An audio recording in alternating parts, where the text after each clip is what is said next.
Hello and welcome to the Tough Cover Radio Show. I am your host, as always, Mark Henry Jr. You can follow me on Twitter at Mark Henry Jr. NFL. Almost gave the old one. I've done that plenty of times on podcasts. I keep going to the underscore. We got the NFL in there now because we're damn close to NFL season. Here we are. We just had the Hall of Fame game this week. We've got no one better back in the studio to talk to than our guy, Roy Burton at the BS Line on Twitter, our fantasy guy here at The Gambler. He is one of the only people on the planet that I think is as excited for the NFL as I am and as excited for fantasy season. Roy, thanks so much for being here. How you doing, brother? Mark Henry Jr., I watched the Hall of Fame game. That tells you how excited I am for football to be back, man. That's a sickness in itself. It is when you have to sit through some Trey Lance and some DJU. That's where it's you know you're jonesing for some football. You know you're really fiending, and I was right there with you. I was on a drive on the way home, literally watching it on my phone on the passenger seat. So I was also invested, but we got other stuff to talk about as well. At 12 o'clock, we are having our guy Nick Piccone on. You can follow him on Twitter at Piccone or at _Piccone. He is obviously great for chopping up Phillies and Eagles and all things Philly sports radio and this Twitter. Great on Twitter, but he's also the host of the Straight Shooters Radio here at the station. Does a lot of wrestling content here, but we're going to bring him on at 12 o'clock to talk about SummerSlam, which right as this show ends, I'll be making my way up to MetLife and driving up there to see night one of SummerSlam tonight. Fun. Actually, I'll save the fun facts for the second hour about me when it comes to a certain wrestler that I very much support. If you can tell by the intro and maybe the shirt that I'm wearing, we'll save that for the second hour. But we got NFL to talk about. We're going to get to that in the second part of this first hour. We have Micah Parsons news, Terry McLaurin news, some contracts that were given out. So it's starting to kind of pick up here and get into the full swing of things in the NFL cycle. But we have to start no other place than the Philadelphia Phillies. You have to talk about the Phillies after last night and after the deadline. And the deadline happened on Thursday the 31st, 2 days ago now. And it's one of the more bittersweet kind of moments I can ever remember as a Philadelphia sports fan. Like it's hard to kill a team that maybe went out and got potentially the best player that changed hands at the deadline, regardless of position. You could argue, relievers are less important than other positions that were moved, yada, yada, yada. But probably the best reliever that changed hands at the deadline, at least in terms of what he is at this very moment. And it's hard to not feel like the Phillies squandered an opportunity and hard to not feel like the Phillies had a chance, I think, to cement themselves as the second best roster in the National League. If you went out and added a legit bat, a Eugenio Suarez, I think that puts you a leg above the Cubs and the Mets and the Brewers and the Padres. We know what they have in the rotation, and that's why they're going to be able to do what they're going to be able to do if they're able to do it. That was maybe a tongue twister, but if they make the run, it's going to be because of the pitching, and we all know that. But you have to have some hitting in there, and I know Kyle Schwarber's awesome, Bryce Harper's awesome, Trey having a good year. A couple guys stepped up big last night, and we'll get more into last night. But it was hard for me to not have some intrusive thoughts. I love Joanne Duran. We're going to talk about just how much in a little bit. But it's hard for me to not have some thoughts of, was it even worth doing that if you weren't going to go out and address the offense? Now, he's here for 2.5 years. It's not just a this year move. I get all that. Where are you at, Roy, in terms of if I'm I think I'm on the scale of one, the people on Twitter saying, fire Dave Dombrowski and fire Rob Thompson and, blow it all up. This team has no chance. And at the 10 is Luke Arcani telling everybody that the Phillies are perfect and we're going to win the World Series. And that's a joke. I love Luke. But I'm probably a 4 or 5. I'm probably somewhere in the middle, maybe leaning more towards negativity right now. But where are you at on that scale coming out of the deadline? Yeah, I'm probably at a 6, I guess Okay. I would say. Yeah, I think I'm a little bit more optimistic than you might be at this point.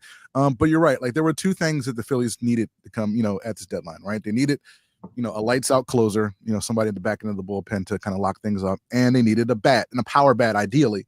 Yeah. We had the discussions in the Gambler group chat about guys like Stephen Kwan and things like that. And they went 1 or 2, right? They got one of the two. And they got probably the best closer on the market, but they didn't get that power bat that this lineup probably needs. So, yeah, like I like, this is a good trade deadline, but are they better than the Dodgers after this? Are they better than the Mets? Are they better than the Padres? Roster construction wise, probably not. And again, like, you probably should have pushed more chips to the center of the table to kind of make yourself, as you said, a top 2, top 3 roster in the NL, because the guys were out there. Like, as you saw, like, you were saying a couple days before the trade deadline, like, this is a kind of quiet trade deadline. Last 2 days, everything went crazy. So there were guys to be had out there if the Phillies wanted to move their prospects. Doesn't seem like they did, and they didn't quite make enough moves to kind of get over that hump, I think. Yeah, and I actually think my thing where I'm at is, after the Dodgers, I think 2 through 5, and take the Brewers out of it, because I actually think the Brewers are they're not as good on paper as these other NL teams, but they just keep on winning. I think they have the best record in baseball. Haven't checked this morning, but think they're the best record in baseball. I don't really believe in that. Like, I think they're a good team and they're a great organization and they churn out talent. You just go through the stats. It doesn't even make sense that they're the best team in baseball. It's kind of crazy. So I don't buy that, even though I think if they were in the AL, I'd be saying they're probably the best team in the American League. But if you look at the Phillies, the Mets, the Cubs, the Padres, I think it's just razor thin.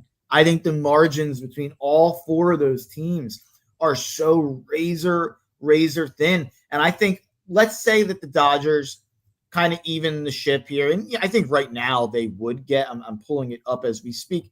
Yeah, the Dodgers would actually be the 3 seed, right? Or no, they'd be the 2 seed, because the top 2 seeds are from the NL Central. So the Dodgers would have one of the 2 buys right now. Let's say the Dodgers get one of those 2 buys, right? Because everybody's focused on the division.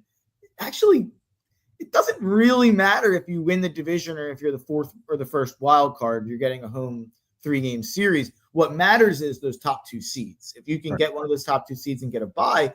So one of the division winners, especially with all these guys clumped so close together in these divisions, the top of these divisions, one of these division winners is going to win 95 games and feel like they're holding the bag, having to host a 3-game series with one of these really good teams, San Diego, the Mets, the Cubs, us, whoever it is, feeling like they're holding the bag after they just kind of burnt out to the midnight gas there and won 95 games, win your division, and it doesn't matter. You're the 3 seed. It matters to get a top 2 seed. Let's say the Dodgers get one of those. If we're saying one of the Brewers, because the Padres wouldn't be able to get the other, right, one of the Brewers, Cubs, Phillies, or Mets are getting that 2 seed, I think each team has like roughly around a 25% chance, like give or take, because the Brewers are 3 ahead of the Phillies, the Cubs are 2 ahead of the Phillies, the Phillies are a half ahead of the Mets, the Phillies are 1.5 ahead of the Padres. Take that with a grain of salt. That those are all small enough margins at this point that that can even out pretty quickly. I think it's pretty much even for those 4 teams, and it's just going to matter who gets hot, just going to matter who stays healthy, kind of, or what low level deadline acquisition that we're not paying attention to, at like Tommy Edman to the Dodgers or something like that, like the 2021 Braves when they brought in Jock Peterson and Jorge Soler and all these guys who were basically free from other places, and they get there and they kind of level the game up and they fit perfectly. Who's that team going to be? It's going to be really interesting. So I think and this is another level of this. I tweeted this out. I think the 6 best teams in Major League Baseball are in the National League. Like I don't ever remember feeling that way. I think the American League, I think there is a bigger gap right now between the NL and the AL than any of the years that people have complained about the AFC and the NFC, any of the years that people have complained about LeBron in the East and, winning easy Easts. I can't speak to hockey, but in the 3 professional American sports, 3 major professional, MLS, WNBA. Yeah. I think this is the biggest gap I can remember from league to league. That's a take. I like that. I'm looking at the AL. Yeah, I'm not entirely sold on the Blue Jays. I think the Tigers are good. Tigers are good. Yeah, I think the Tigers are probably in that top. Like, I think they're one of the 6 best teams in the ML in the major leagues. I think. But by the way, even like it would be one thing if there was a team like the Tigers who had like, let's say they had 64 wins, and the 6th place team in the NL that I was saying was better than them was like 55 and 55 or 58 and 53. Like the Padres they'd be 2.5 back of Detroit, and the Padres the 6th seed in the NL. So it's not like it's not record. I'm kind of just looking at all these teams that are similar in record. If you look at the top, let's call it the top 3 of the AL and the top 6 of the NL. They're all within 4.5 games. So like the 1st place team and the 9th place team in the league of all of baseball are within 4.5 games. So if I'm just grouping all these guys and looking on paper, kind of diving into the metrics, looking at expected stuff for the next half, the one that actually sticks out to me over Detroit would be Houston. They'd be the team, but it's so dependent on Yordan Alvarez, which is what I told Brace I would pick the Astros right now to win the AL because they've done this without Yordan. And you have to imagine if he comes back and he's any level of what he usually is, that's going to kind of level them up. I think I would take the Padres over any team in the AL though, and they're the worst team in the NL in terms of the standings right now in the playoffs. Maybe I'm crazy. Maybe I'm overinflating the NL. I think if I was a team in the AL, if I was Detroit, if I was Houston, if I was Toronto, if I was the Yankees, Boston, Seattle, and some of them did, I would have been going all in because I think it's wide open for any of those teams that sneak in the playoffs in the AL to make a run. Yeah, you were talking about the Padres, and they were talking about those them on the earlier show over at Parks. Padres plus 500 to win the NL West. I don't hate that. Like I think the Padres they're in a pretty good spot, and plus 750 to win the National League. I think those are pretty on DraftKings. I think those are pretty decent numbers if you're in the mood. I think those are if you want to make some money. I think that's the way you lean to if you want to bet somebody in the NL. Something interesting about the Padres that I didn't realize this until I was diving deep into when I was putting out all the numbers about our power and how I was concerned about our power. They're more concerning if you look at some of their power numbers now. You went out and you got O'Hearn, who he's probably like a 20, 25 homer guy. You went out and you got Laureano, probably a 20, 25 homer guy. So that hopefully helps that. But you look at, if you just pull up like the ESPN page, Machado's got 20. So he's on pace for probably like around 30, probably a little bit of a down year for him. If you went through it, I'd have to look. But Tatis, 17 homers in 108 games. Maybe a little bit of a steroid merchant at the time when he was taking them. You look back at that now, and maybe that's a little more interesting of a conversation. But and then after that, you have Gavin Sheets with 15 homers, but he's a 735 OPS guy. He's got 0.3 WAR. Like he's not extremely valuable. After that, before these trades, they had no one on their roster with more than 8 homers. Jackson Merrill all the way down to 7 homers this year. Cronenworth 8 homers. Maybe I've been a little too hyper-focused on power recently because of what I'm watching on a daily basis. Exactly. But I do think that's interesting that the Padres, for everything they went out and they did, I think they're probably still a league average lineup. If we're saying, unless Tatis becomes Tatis. It's hot, right? I think I'd probably take the Phillies lineup over them, which seems crazy. I think the Padres have probably a good bit more depth to the lineup. But I think what Schwarber and Bryce are giving you, or at least what Schwarber's giving you all year, and what Bryce has given you since he's been back from injury, and maybe even you could argue Trey, I think I'd take the top of the lineup pretty comfortably over what San Diego has done. Now, San Diego's light years ahead in the bullpen of everybody in baseball, not just the Phillies. Their bullpen is special. And I had a weird thought about this, and this is a detour. I kind of forgot that I wanted to rant about the Padres. So this is a good detour. But they went out, and this is not a good comparison. Let me just throw that out there first before I make it. The New York Giants, right? They had the 3rd pick this year. And you'd think, this team's really bad. They have a lot of holes. They have needs all over the place. They had one position of strength, the New York Giants, and it was up front. It was the defensive line. Right. Abdul Carter's so good. He's really good. I love Abdul Carter. I'm preaching to the Penn Staters. I think you guys should be nervous about this year because Abdul Carter was that good. I think he was a level up guy for the guys around him. But everybody's freaking out about this Giants defensive line. Like I've seen, like Sean Brace asked me on the Daily Ticket, like, man, could the Giants be like a little bit pesky and better this year? And they're really good up front. And my kind of argument to that was like, they were good up front last year. And if we're just looking at the Padres, Mason Miller's awesome. Well, although he does have like a 3.7 ERA, I don't really buy that. His stuff's unbelievable. You just made the best bullpen in baseball better. Mm-hmm. Does that really matter? Is it that big of a deal? I guess. Now, again, you have him for 4 more years. I think it's 3 or 4 more years after. So you have him for a long time. This is a long time thing. I've even heard some rumblings that similar to when they traded to Michael King from the Yankees, that they're going to make him a starter and that they look at Mason Miller as a starter long term. Really? Okay. So that could be an interesting wrinkle to maybe giving up the huge piece they did. They gave up the number 3 prospect in baseball for what we think right now is a closer. So that's but he's been one of the better closers, over the last few years in the majors. So, I get it, but yeah, it's to your point, just about the lineup. Yeah, I kind of agree about the Phillies lineup probably being better than the Padres lineup. Not to say that I know that much about the Padres, but I mean, we've seen these guys, we've seen, Schwarber, we've seen Harper, carry this Phillies offense, on a, for extended periods of time when other guys haven't been able to hit. Right. And so I can't speak for the Padres, but I'm not sure that, their guys have done that. So just based on what we've seen in recent history, I would probably agree with you in saying that the Phillies lineup, top to bottom, at least the top of the lineup is better than what San Diego's rolling out.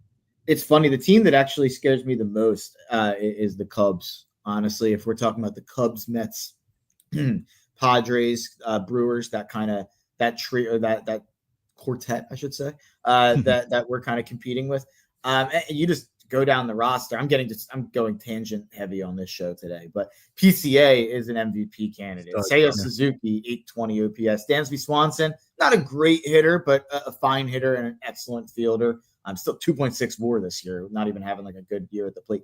Nico Horner hits 288, 4.3 WAR. He's a great fielder at second base, Gold Glove level guy. Kyle Tucker, one of the best hitters in baseball, 874 OPS. Ian Happ, down year this year, but I think he's probably what he's been for 5 years. He's going to probably regress to the mean and be the normal average kind of hitter that he is. He can play a bunch of positions. Michael Busch, one of their younger guys, 876 OPS. They're catchers. Carson Kelly, 865 OPS. And then you go to the other side of the platoon, Miguel Amaya, 819 OPS. Like they just have, I think they have 7 guys with an 800 plus OPS. The Phillies have 2. And it's hard to think about like that. And we have a way better rotation. And we might even have a better bullpen than them. They have a shaky bullpen out in Chicago. I think it's been fine. I don't think it's really hurt them that much. But if you just go through like the top names and compare them to the others across the NL, that's where they're lacking, I'd think.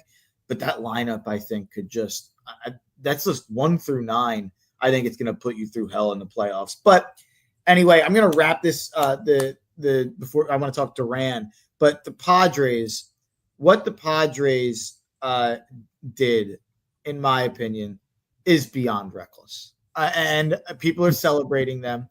They gave up half of their top 12 prospects, like half, or I think 45% of their top 20 prospects. They gave up their entire draft class from last year. Like, we're celebrating Preller, and I think it'd be fun to be a Padres fan. I think it's hard to deny that. Like, they just go and get it. They're a little bit like the 09 to 11 Ruben Amaro Phillies on crack. Like, it's like on steroids, I should say. Like, it's to another level. But there is a list of, I don't even want to go down it and read a bunch of names that, a lot of people probably don't even know, but there was a list of prospects that people put out of what he's traded in the last 4 years. He's made 1 NLCS. He's never made a World Series. Like, he's made it out. Yeah. Like, Made it out of the wild card round twice, I think. Are we throwing a parade for AJ Preller just because he makes these splashy moves that are fun and we get to talk about them on radio and we get to tweet about how fun it is and we get to see new players in new uniforms? I get that it's awesome. I don't know if he's set up his team for success at all. I mean, look at Mackenzie Gore was one of the prized possessions of this deadline, and people wouldn't even give up enough to get him because he was so expensive. That's a guy they gave up for like a year and a half of Soto. And I would have done the trade at the time too. But you make those moves so you don't have to make 10 of these moves over the next 3 years, which he has. And it's interesting. They better win it all. And we just laid it out like that top 6 in the NL is tough. And I think they have the worst lineup of the bunch. So it'll be interesting. I know we're all celebrating the Padres. I'm kind of turning heel a little bit today. That's the thing. It's like, just to your point, it's like, all this prospect trading is fine if they win it all, right? If they win the whole thing, then no one thinks about it, good job, whatever. If you don't win it all, then it's like, all right, then you gotta field a competitive team, like you said, for the next 3, 4, 5 years, after this current era, and you just traded away, like you said, half of your top 20 guys. So it's gonna be a little rough. But you were running down his credentials. Sounds very Daryl Morey-esque, if you want, not very deep runs in the playoffs. So I mean, I don't know if anybody's throwing parades for Daryl Morey, so I don't think we should be throwing any praise for Preller as well. And Daryl's is more impressive, I think. I think being a GM in the NBA is harder because it's a level playing field. Whereas the MLB, it's like if you're one of the 10 teams that's willing to spend money, like you should be a lot better than the rest of the field. Like, but it's also Daryl's done this. The crazy thing is like Daryl's done this for 20 years and just made his first lottery, like just picked high for the first time. Like, it's pretty. The Padres went like 500 a couple of years ago. Like they've had total bad moments, and people don't care with Preller. So I think his philosophy is, I'm not going to be here when this goes bad if we don't win a title. So who cares? I guess, which I guess I appreciate. But Joanne Duran, I was there last night for the light show. It's why my voice is a little affected. Crazy weekend. Last night the Phils and going to SummerSlam today. My voice is going to be shot tomorrow. But great night at the ballpark, and it I thought I was gonna, and I think I've been plenty. I don't think I've been that negative on this show, but I've been plenty negative over the last 25 minutes about the deadline. But what I'll say is being in that park last night, and it felt like, and I feel like I've actually been a guy over the last couple of years who some of the regular season games I go to, and I'm a little bit annoyed at how it's become a little bit of a wine and cheese crowd sometimes in the regular season for the Phillies. Last night was not that. Maybe it's down the stretch here, it's a Friday night, maybe a younger crowd. I don't know. It was an intense crowd last night, a rowdy crowd. Maybe it's because I was sitting high that I felt that way. But people were locked in, and even when it was 3-0 and 6 innings of one hit baseball where the Phillies looked lifeless. When the Phillies even just started the rally and getting on base when it was 3-0, people started going crazy. And then obviously that leads to the light show with Duran. And I walked out of there being like, with this rotation and Duran and Kerkering and Strom, and you have Bryson Schwarber and Trey, if you get just a couple guys in the lineup or a couple guys in the bullpen, it's hard to not be romantic about baseball. Being there at the park last night was something else, and this crowd, and we obviously lost in the playoffs in the first round last year, and lost to some games in 2023 at home to Arizona. And I think that's kind of become that's all people want to talk about when it comes to the Phillies in the playoffs. The Phillies did go to the World Series, which meant they won 3 series leading up to that. They won 2 series or a series leading. They won 2 series leading up to the Diamondbacks NLCS because they won in the wild card series and then in the NLDS.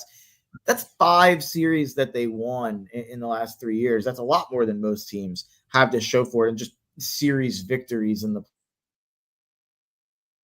playoffs.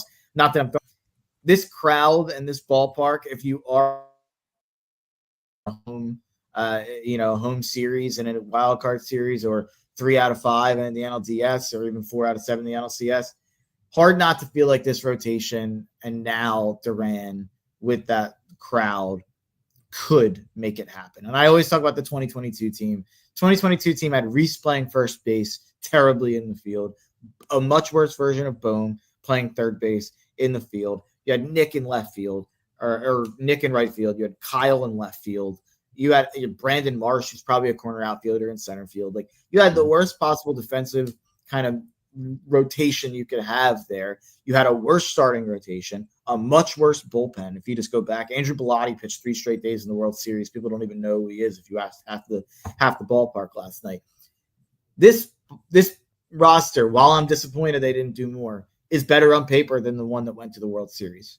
Sure. So anything can happen, and with that rotation in that ballpark, I'm feeling a little bit more positive today. Maybe I am up to a 6 on that meter we were talking about, where maybe I was closer to a 4 before that game. But you got to feel good. I mean, last night was magical, right? Like, even with the Suarez, the 3-run jack that he gave up, it's there was the comeback and everything that kind of happened with that. There was a certain magic in the air last night. And I think a lot of it was Duran, right? Like, everybody wanted to see, the intro, and we weren't, after they went down 3-0, it's like, oh, it's not going to happen, but whatever. They made a couple moves, and then they kind of fought back, and then it happened, and we got a 4-pitch save. Like the save was quicker than the entire entrance, right? Right. So it was one of those really magic. It sounds crazy because it's August the 2nd, but I think August the 1st. But I think last night's going to be one of those nights that we're going to remember for the rest of the season.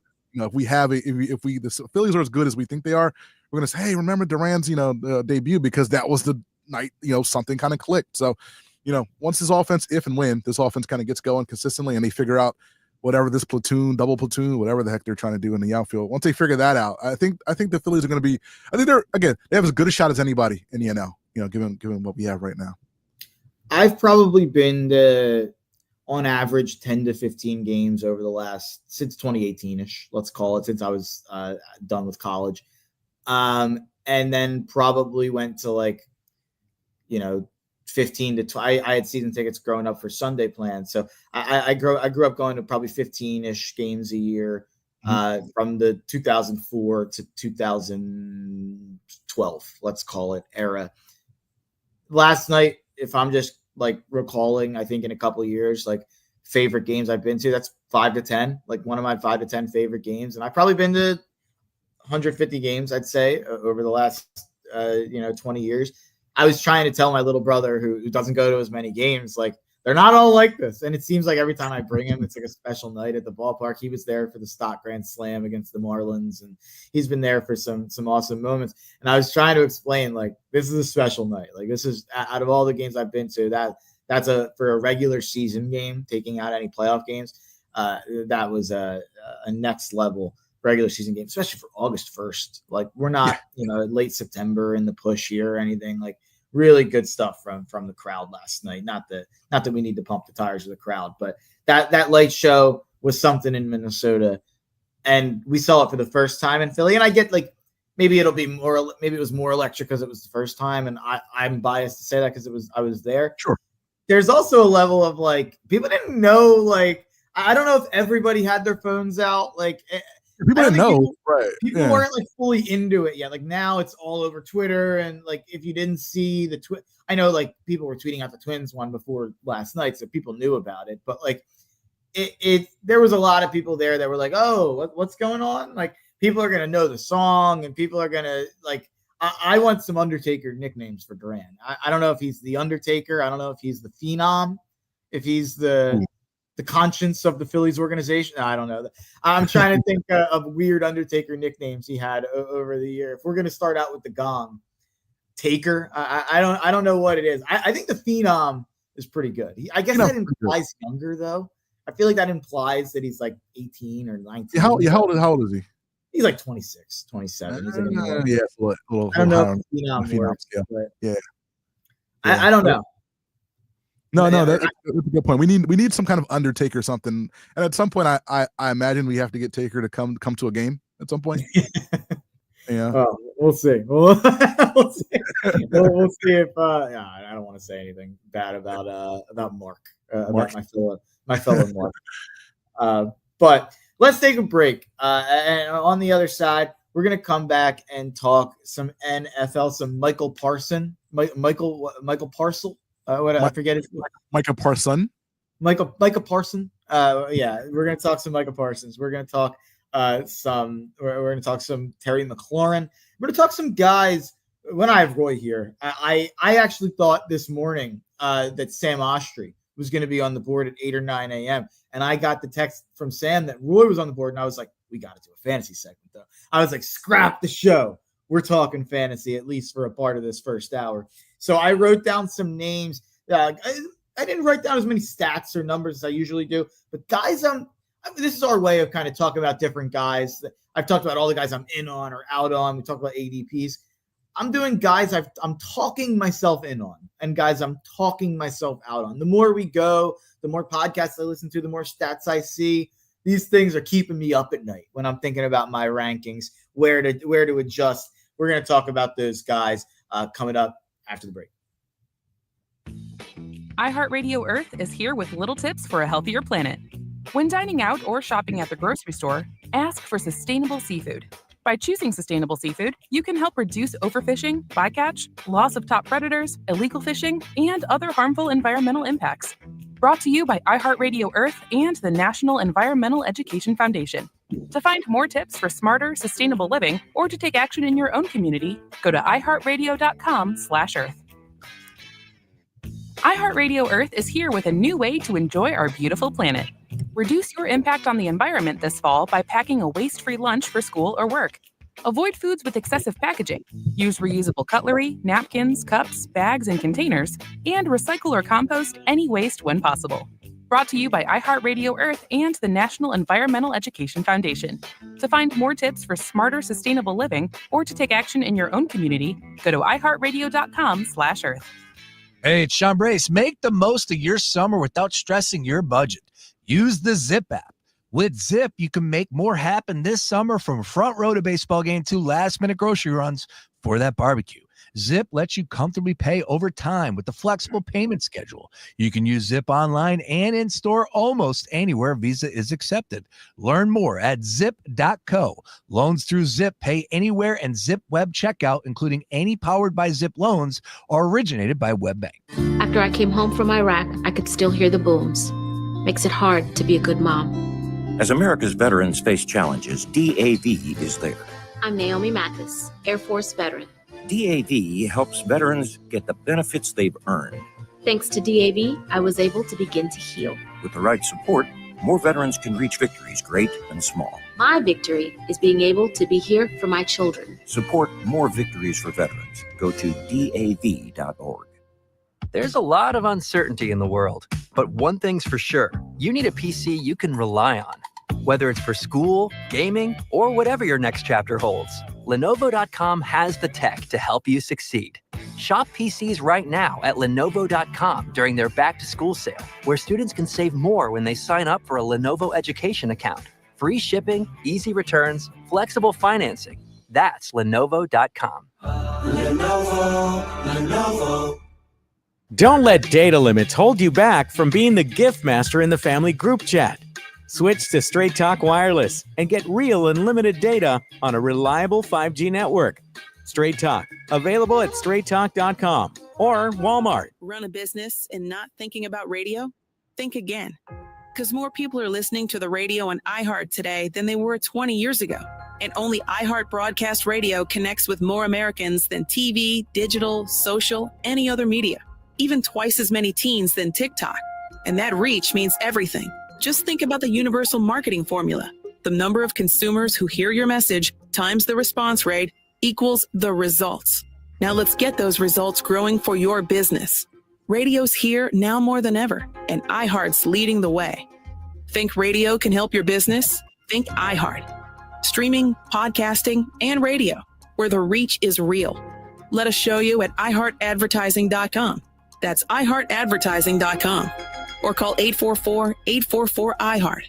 One more time, just call 844-844-iHeart and get radio working for you. Here's what's trending now on the new and improved iHeartRadio app. Okay, we have two must-hear interviews. First, Aaliyah Kateb. She joins Tama Daddario, and she talks about her Love Island journey, from her situationship to producer drama and life after the villa.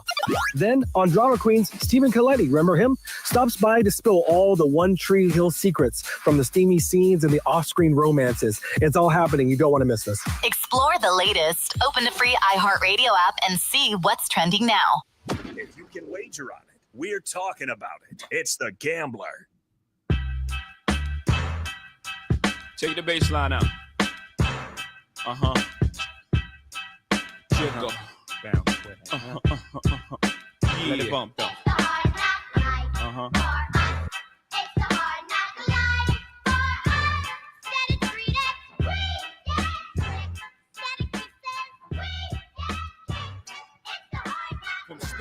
Welcome back to the Tough Cover Radio Show. I am your host, Mark Henry Jr. With me up back on the ones and twos is my guy, Roy Burton. You can follow him on Twitter at the BS Line. By the way, it is my firmly held belief that is one of the 5 best rap beats of all time. Hard Knock Life. I think that maybe it's because I'm a theater kid, so I've got some Annie love, but that beat. It's up there, my number one of all time. Not okay to talk about, but All the Lights, in my opinion, is like the best beat ever made. And Hard Knock Life is not too far behind. So just a good pick there. I got to tell you, Sean Bernard, my guy. Every time we're coming back from break, I'm hearing J. Cole. Lot of J. Cole coming from Sean Bernard. You can clip this and send it to Sean Bernard. Enough Jermaine, enough J. Cole. I'm not the biggest J. Cole guy. I had an era.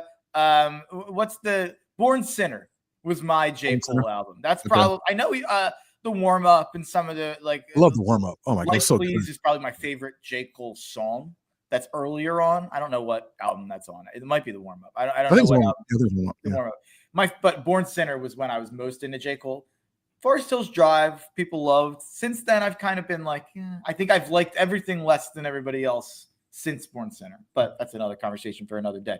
Let's talk some fantasy football. I've got some guys I'm talking myself in on as we get through the process, and some guys I'm talking myself out on. Some of these are kind of combos that I want to kind of talk about. Like, are we sure blank should be going this far ahead of blank or something like that? And the first one I'll bring up is Joe Burrow.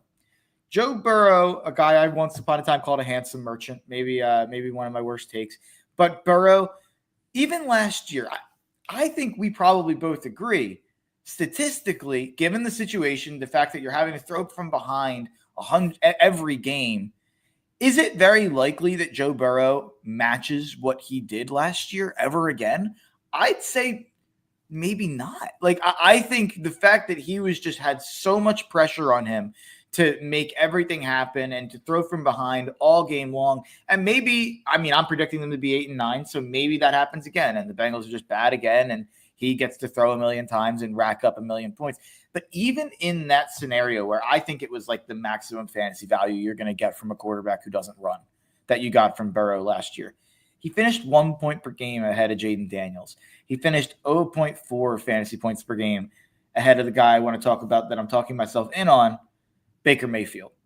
Baker Mayfield finished 7 points behind Joe Burrow on the full season. And he's going 3 to 4 rounds later.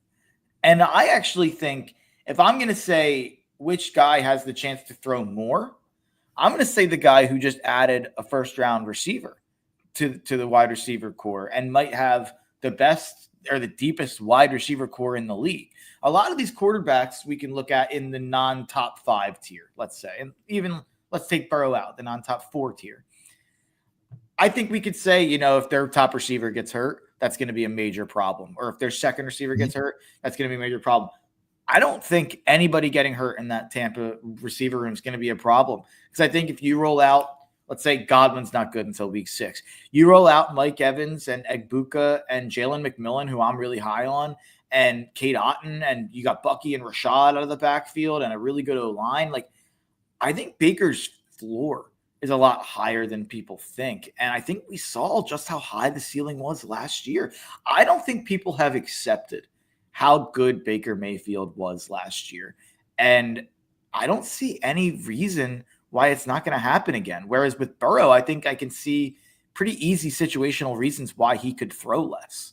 Whereas Baker, I mean, I knew OC, but I'm kind of moving in. I've been the wait on QB guy, and Baker's not waiting on quarterback. It's in the middle somewhere.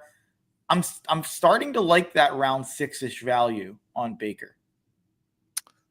So I understand that everything you said is logical, but again, I can kind of see the world where, Joe Burrow is going to have to throw a lot again, just because the Cincinnati Bengals defense is not that good, right? So, and the Bucs defense is actually, it's pretty decent. It's much better than Cincinnati's. So again, like, I think you can be in a spot, and you're right. Like, Tampa Bay has a ton of weapons, and Baker's going to throw for 4,000 yards. I don't think, regardless of what the situation, he's going to be fine. But I mean, I could still see a world where, Cincinnati, still forces, Burrow to throw for 4,400 yards and, 37 touchdowns and maybe, 8 or 9 interceptions. So there is going to be some regression because, what we saw from him last year, just like with Saquon Barkley, we're just not going to see that kind of production again out of Burrow. And he is more prone to somebody getting injured, everybody else falling off. But, if you don't like Joe Burrow at, whatever valuation, whatever round he is now, like, I don't think he slips that far. Because I think, again, like, Cincinnati's still going to be in a spot where they're going to have to throw a ton. And, like, Joe Burrow, like, the floor of Joe Burrow is still 4,000 yards and, like I said, 30 to 35 touchdowns. So I think they're probably closer than they're being drafted. But I still think, for me, Burrow is still above Baker Mayfield. No, I agree. I have Burrow above him and probably about 10 spots above him overall. But I think that the gap I think is smaller than people think out there. And I think I'd rather take the swing on Baker in the 6th or 7th than on Burrow in the 4th or 5th. I guess is my main take here. And then this is one where I have this guy ranked above the guy I'm going to talk about, but Bo Nix. And I want to talk about Denver in general, but Bo Nix I'm finding myself kind of souring on Denver right now in general. And maybe it's because I'm seeing like a lot of Denver love out there as a sneaky contender. And maybe that's the contrarian in me going the other way. But I just feel like we are, and I think I'm guilty of it because right now I have him QB9. And you look at the numbers and, it's hard to not project up instead of back for a rookie. But we have seen a lot of times, CJ Stroud, for example, like we projected up and he went way back. And I find myself kind of surprised at the way we're all just accepting Bo Nix as a top 10 fantasy quarterback and drafting him ahead of Jared Goff and Justin Herbert and guys like that. And I have him ranked right above those guys in the same tier. I'm thinking about moving him behind those guys, behind the Goff and Herbert. So I would put him from 9 to 11. But I still have him above Jordan Love, who I have at 17. But the point I want to make here is like, is there that big of a difference like between Bo at 9 and potentially taking a swing on Love at 17 in the 15th round? Jordan Love in 2023 finished as QB5. Like that was just a year ago, whereas last year starts the year with an injured knee and plays through it, misses some time, misses again time after trying to come back. I think there's a chance Jordan Love is offering tremendous value late in the draft and just slots back in where I was drafting him as like a fringe top 5 quarterback last year. And I was disappointed. I was wrong to do it, but I think it had more to do with injury than anything else. I think Love potentially has a top 10, top 12 fantasy quarterback season from a really good value. Yeah, I agree on Jordan Love. I think it's like the thing with the quarterbacks, there's the top, there's a top, 4 guys. I think we kind of all, just about everybody else agrees on. Then Burrow, if you want to put, Patrick Mahomes and Baker in that same tier with Burrow, that's fine. But then after that, like a bunch of those guys, like maybe tier 3, tier 4, however you want to break it down, there is a lot of similarities in those guys. Like there's like from Kyler Murray to Jordan Love. I mean, like you can pretty much take a swing on any of those guys, and any of those guys could be arguably a top 10, maybe top 8 fantasy quarterback. So that's why, you and I have preached this, for weeks now. Like just wait on quarterback. Like if you don't get one of the big guys, you like Kyler Murray and Jordan Love and, Justin Herbert and Brock Purdy, they could all wind up being quarterback 7. and you can wait and take those guys until in round 9. So like I think just to get back to Bo Nix's point, I think some of this is just optimism because we saw because rookies don't do this. I mean, like CJ Stroud was an anomaly, so rookies don't do what Bo Nix did, and of course he's got the legs, right? Like he's 430 rushing yards, 4 touchdowns. Another year, in that system, maybe he bumps those numbers up a little bit. And so I think people get enamored quite a bit with quarterbacks who can run a little bit, and we saw that from Bo Nix. So I also have him at QB9 just because I haven't yet made myself come up with the argument that says, all right, who can I leap over him? Yeah. But if you wanted to say Justin Herbert's going to be better, if you wanted to say Dak Prescott, if you want to talk yourself into one of those guys, that's fine. But I mean, just because of what we saw last year and the threat of the run, he's still my QB9 for now, but that could change. So I have Bo at 9, could have him at 11 by the end of this show. And the guy who it's an interesting debate. I have, and this isn't who I'm bringing up, but I have Caleb at 12. And I'm pleasantly surprised at how the fantasy community has kept Caleb. I actually thought going into this year, Caleb would be like a fringe top 20 fantasy QB with how last year went, but people are too smart for that. And people are buying in on the dip, and he's still going around QB 12 as a fringe starter. And it's because of Ben Johnson. I think there's a chance by week 5 or 6 where I cannot believe we were drafting Bo Nix over Caleb Williams. I do think there's a chance that feels really silly. I'm doing it too. I'm ranking it that way too. Although I'm not ending up with Bo Nix in any drafts. I don't think I've done a single mock where Bo Nix has ended up on my roster because you already know. We're a Justin Fields podcast here. We end up with Justin Fields on 80%. Have you seen those tweets at the camp, though? Have you seen those tweets out of Jets camp? I'm not saying. I'm just saying. This is something I always talk about with mobile quarterbacks. They do not look good in camp because you cannot simulate the improvisation stuff that makes them special. It reminds me of Jalen early on in Justin Fields is not Jalen. Let me say that and throw that out there. Sure. But just in general, I feel like we've seen this for I've been since 2000, whenever RG3 and even before that, since I was a kid, I was a Madden player and I loved mobile quarterbacks. So immediately became obsessed with mobile quarterbacks, defending against my old boomer uncles and dad who throw the ball. It's Michael Vick's running around too much, all that stuff. So I have found myself my whole life maybe overinflating the value of running quarterbacks. And now we've gotten to a point where everybody else sees the kind of value in it. I think I've just seen a lot of these tropes, I feel like, for so long, where it's these guys, oh, he's not practicing well, or oh, he's he doesn't look good. It's scattershot, or all these things.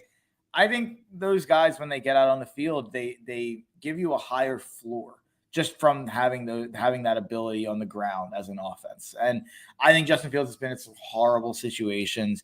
I still believe in him as a legitimate, not taking fantasy out of it. If we're ranking 32 quarterbacks, I think he's comfortably in that top 32. Sure. But this is the year for him to prove that he's going to be a starter next year. Because if he doesn't do well, he probably won't be, even if he is one of the 32 best. But let's real quick go to tight end before we go to the other positions. At tight end, this will be quick. I'm talking myself out on Colston Loveland. I've heard a lot of kind of Luther Burden press the last couple of days. If you look at some of the numbers with Ben Johnson and his slot receivers, and people are saying he looks at Luther Burden a little Amon-Ra-ish and can use him that way. I'm not really buying on Burden as a value this year, but just another, if he's going to get legitimate targets and legitimate work, that just hurts any chance for Loveland to be anything. And I know he was a first-round guy. I know they're going to try to use him.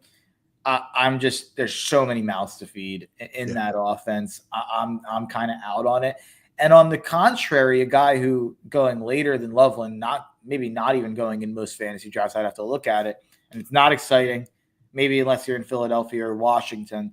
But he's an Eagles legend. Zach Ertz, over the last 12 weeks last year, averaged 11.9 fantasy points per game. Would have been tight end 7 on a points per game basis over the full year. Anyway, he was tight end 9 on a points per game basis on the full year, tight end 7 overall. But over the last 12 weeks, he was actually a top 5 tight end. What has that much changed in Washington. Like, I know they got Deebo Samuel. We'll talk about Terry McLaurin in a second. Let's say he holds out. Zach Ertz is immensely more valuable. But even if Terry McLaurin plays, which I expect him to in week 1, I think Ertz is draftable. And I think if you're dumpster diving at tight end, I think you should double it up with an Ertz if you get a Warren or a Goddard or a Kraft or whatever you kind of choose at the end of that tier. I think Ertz is going to be a fringe fantasy starter all year long. Yeah, I agree to some. Well, he's draftable. I agree on that point. I think a lot of that production last year was just touchdown related. Like, he's got a bunch of touchdowns during that last stretch. I think like 7 touchdowns over the last 7. He got a lot of targets too. You got a decent amount of targets, and like you said, like not much has changed. I mean, Debo's there, but they have more guys to throw to. But yeah, I think that was a little bit of an anomaly. But if if I had to rank, Zach Ertz, like you said, he's probably a fringe. He's a fringe, TE1, probably 15, 16, that range. So in a bigger league, I'd absolutely draft him. And you're 100% right on Loveland. There's just so many mouths to feed in the offense. DJ Moore is a target monster. Roman Dunze is going to get a bunch of looks. I mean, we've talked about, we haven't talked about, but Cole Kmet. I don't think you mentioned Cole Kmet, but Cole Kmet's a pretty good option as well. So I don't think DeAndre Swift's going to get a lot of looks out of the backfield, like receiving wise. So I don't think that's an issue, but there's just so many guys who have to get the ball that I don't see this year being Colson Loveland's year, like as a possible TE1. But I mean, I think that could probably change, by next year. I'll run through this one fast. Jaden Blue is a guy I'm just finding myself drafting a lot more.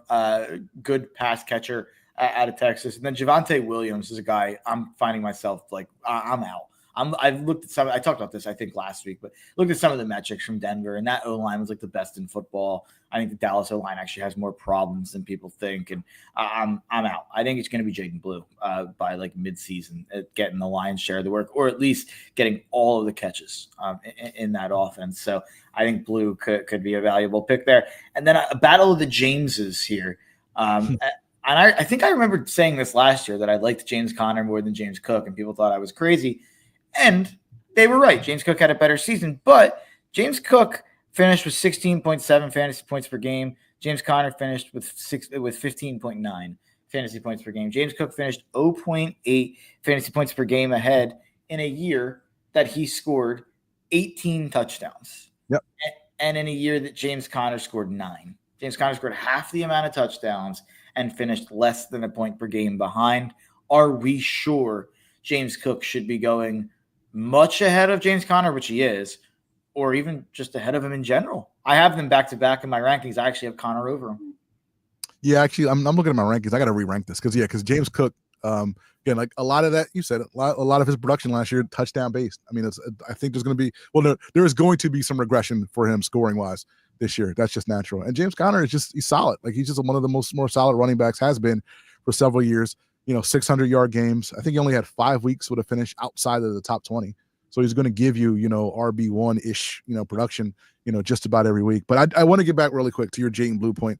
Yeah. This week kind of swayed me because, I mean, I was already out on Miles Sanders. So I thought it might be a Javonte Williams situation in Dallas. But a lot of good news this week out of Dallas, concerning Jaden Blue. And you're right. I don't want to put the number of weeks on it, but by midseason, I think it's clear that Jaden Blue is going to be, RB1 down in Dallas, similar to what we saw last year. I can't say his name, but there's another running back in Dallas last year who became RB1 later in the season. Not going to say his name, but I think we have a similar situation this year.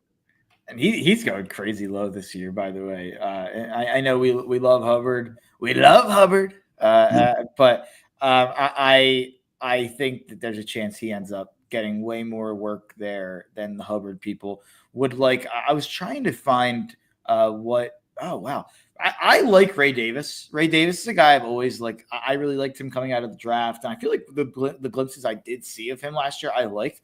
He actually only rushed for 3.9 yards per carry, so that's not very good. I think James Conner has, like, people like Trey Benson. I've never got the Trey Benson thing.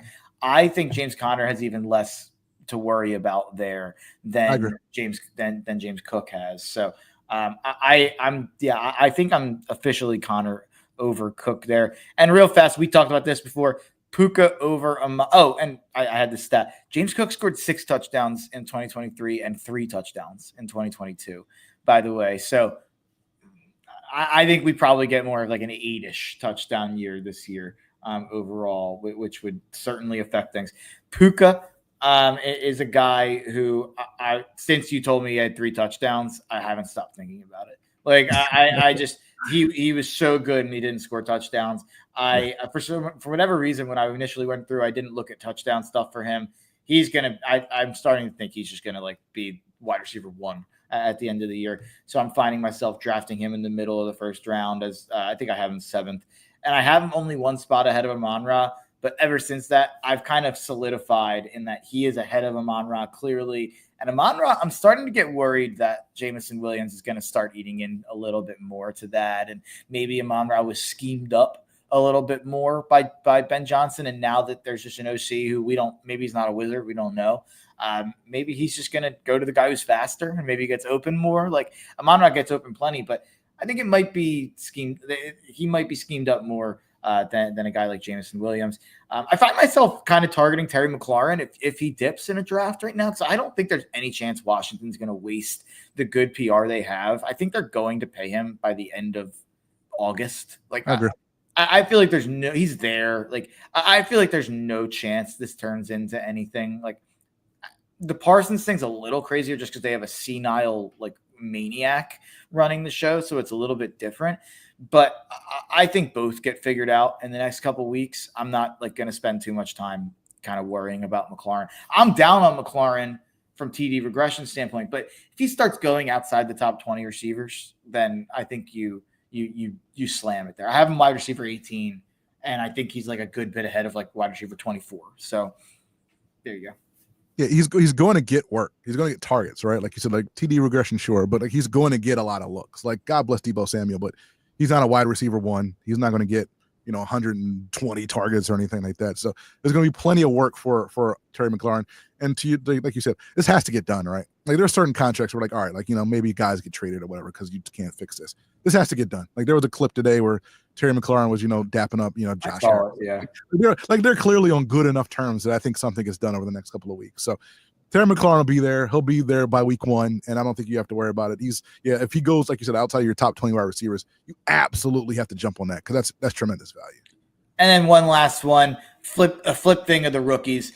Tet McMillan, every video I see of him, I'm just like, oh my God, like this guy is so good. And I loved him as a prospect. I was bullish on him. He became a really polarizing guy in the draft community. You either had him like top 10 overall or like outside of your top 30, it felt like. I was a guy who had him like 5th or 6th overall. So I'm certainly really in on Tet long term. I've kind of preached my concern about maybe being all in on Bryce Young or the Panthers or anything. Tet might be the one guy who I'm willing to kind of break that rule for and take a chance for. He's not going at an insane value either way. I think he's going at a pretty reasonable value, but I'm kind of talking myself in that maybe this is the guy that explodes onto the scene and kind of changes that offense. Yeah, I can talk myself into just about anybody who's going to be wide receiver 1 on just about any team, even if it's the Panthers, who I'm not in love with, but he's better than Leggett. Obviously he's better than Thielen. Like he's going to get the lion's share of the work in Carolina. And again, I don't know specifically what that translates to number wise, like as far as catches and yards, but it's going to translate into a lot of targets. And I'm a target guy, so give me the guy who's going to get 90, 95 targets maybe as a rookie, and he'll probably do something pretty good with that. And then the one last one, I'm out on Matthew Golden. There's too many receivers. He's getting a lot of buzz out of training camp. People love him. I think people are going to think he's like the number 1 receiver. Maybe he is because there isn't one. I think he's more of a gadget guy. Like I didn't love him coming out of the draft the same way a lot of people did. He really just does not have a large sample size of production to go off of. So you're going off of that college football playoff run that he had, which was awesome, and everything leading into that, like the last 6 games, which was good, but it's not a full season. It's not multiple seasons, and I think it's a little gadgety. I don't think it's a full-time, like stick him out wide and, he's going to get 120, 140 targets and you do well with them. I think it's like, he's not Deshaun Jackson. I'm not like, and that would be awesome. That'd be an awesome outcome. But like, I think it's a lot of like you're gonna have some games where even if he pans out and is good in the next couple of years, like I think he's the type of guy where you'll get like 2 catch 12-yard games, like where it's like, oh, it just didn't work that game, what they were trying to do. So I find myself low on him. Let's take a break, and on the other side, we're gonna bring on our guy Nick Piccone from the Straight Shooters Radio podcast right here on The Gambler, and Roy also. Big wrestling guy here, so he'll be joining us and talking all things SummerSlam at MetLife in New York / New Jersey. I remember, I don't want to get it. I don't want to dive into when they used to say WrestleMania was in New York, even though it's in East Rutherford. But heading down there after the show, looking forward to it. Gonna talk all things SummerSlam with Piccone coming up after this. There's a lot of uncertainty in the world, but one thing's for sure. You need a PC you can rely on. Whether it's for school, gaming, or whatever your next chapter holds, Lenovo.com has the tech to help you succeed. Shop PCs right now at Lenovo.com during their back-to-school sale, where students can save more when they sign up for a Lenovo education account. Free shipping, easy returns, flexible financing. That's Lenovo.com. Lenovo. Your one stop for advertising? Call 844-844-iHeart. There's an app for your music, an app for your photos, even an app that tracks your steps. But only one app brings you the live radio dial and lets you save your favorite stations, playlists, and podcasts as presets you can tap anytime. The free iHeartRadio app. The #1 app for radio. At Target, back-to-school-a-days are here. What is back-to-school-a-days, you ask? We're talking 7 days of deals on looks and styles the kids will love, at prices you'll love even more. Because back to school at Target means getting all of the above. Through August 2nd, save 25% on select kids' clothes, with additional savings to round out their looks, including uniforms, leggings, polos, and activewear. Plus, their new favorite backpacks are 30% off. Happy back to school days now through August 2nd, only at Target. Terms and conditions apply. Greatness is here. All 830 of our famous footwear stores now carry Jordan brand. So it's easy to score Jordan brand footwear and accessories, from hats to backpacks to socks, for the full family at a store near you. Famous Footwear's in-store fit experts will help you find the perfect style and the perfect fit. Because every day is a chance to make it famous. Come in and shop Jordan brand footwear and accessories at your local Famous Footwear store today. This is Doug Gottlieb. Here's what's trending from the iHeart Sports Network. Presented by Mercedes-Benz. Eagles linebacker Zach Bond missed the 3rd straight practice today with a back injury. Jihad Campbell and Jeremiah Trotter Jr. are taking his place.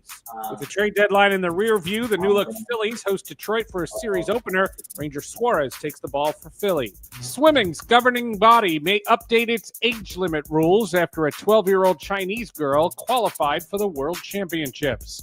I'm Seth Everett. Looking for an exceptional driving experience? Find it behind the wheel of a Mercedes-Benz SUV. Experience the power, precision, and intelligence of an iconic Mercedes-Benz SUV at your local Mercedes-Benz dealer today. We all remember that one teacher who made a difference, who believed in us, challenged us, made learning fun. Now's your chance to say thank you in a big way. iHeartRadio's Thank a Teacher, powered by Donors Choose, celebrating the incredible impact of public school educators. Nominate an outstanding teacher in your life who's gone above and beyond for their students to be among the winners of $5,000 to stock their classroom. Help us say thank you to the educators shaping our future. Get all the info and nominate a teacher who goes the extra mile today at iHeartRadio.com/teachers. Portions of the following program were pre-recorded. iHeartRadio soundtrack flashback. Goonies Never Say Die. The soundtrack, however, spoke volumes. The 1985 movie and album was full of big bands and big hits like Cyndi Lauper's The Goonies Are Good Enough.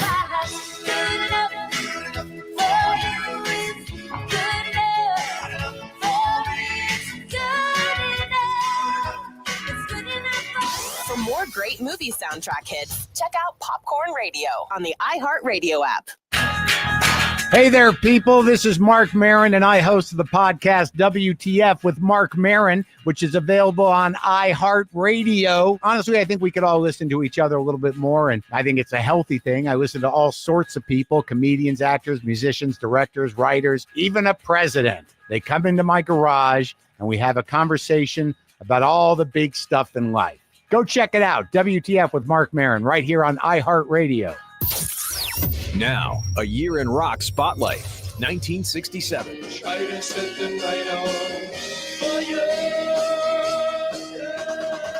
In January of 1967, Los Angeles band The Doors released their debut album, which eventually goes to number 2, and features the single Light My Fire, which goes to number 1 in July. The Rolling Stones released Ruby Tuesday, an ode to a groupie written by Keith Richards. The song takes them to number 1 in the U.S. in March.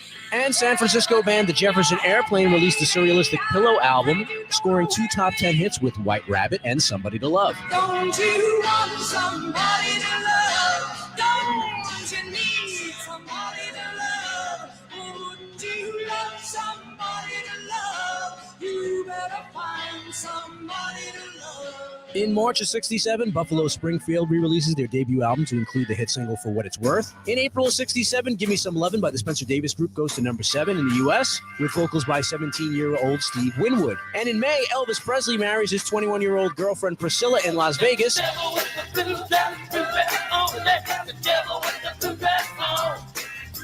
In May, Mitch Ryder hits number 4 with Devil with a Blue Dress, Good Golly Miss Molly. And the Jimi Hendrix Experience released their debut in the UK. In July, they toured the U.S. as the opening act for the Monkees in support of the U.S. album release. Keep listening to iHeartRadio for more from 1967, coming up. Goodell had to turn to somebody, anybody he trusted, one person, and go, "Come on, kidding man. me? Do something. I'm going to have to do this again." Roger Goodell brought this on himself. The other question, you sure you want to make Matt Ryan the MVP? Because I know I sat on TV for about a month and I said, not Matt Ryan. Tom Brady finished with 466 yards and still Gisele Bundchen. Thanks, boys and girls. You can listen to new and archived episodes of the Tony Kornheiser Show on the iHeartRadio app. Do you own or manage a business here in Philadelphia? Are you unsure where to start when it comes to advertising? Well, here's a surprise. Fox Sports The Gambler, your local iHeart station, is the one place you can get it all. Hey, it's Sean Brace, and we can help with everything from radio and podcast ads to social media and digital. And we can even get local voices like mine spreading the word about your business. So if you're looking for someone to take care of it all, do yourself a favor right now. Call 844-844-iHeart or visit iHeartAdvertising.com today. Hey, man, you all right? Need me to call 911? No, call Top Dog Law. Get top dollar for your accident at topdoglaw.com. Once again, that's topdoglaw.com.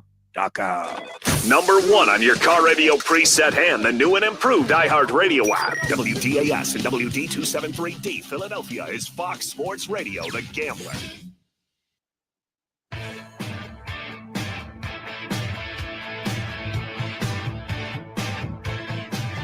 When it comes crashing down and it hurts inside, you gotta take a stand. It don't have to hide. Welcome back to the Tough Cover Radio Show on SummerSlam Saturday, and we've got a great panel here to talk about it. We've got my guy, obviously, back in the studio. We've been with all show, Roy Burton. You can follow him on Twitter at the BS Line. Follow me on Twitter at Mark Henry Jr. NFL. You follow our guest from the Straight Shooters Radio. You can follow him at _Piccone on Twitter. Nick Piccone, welcome to the show, brother.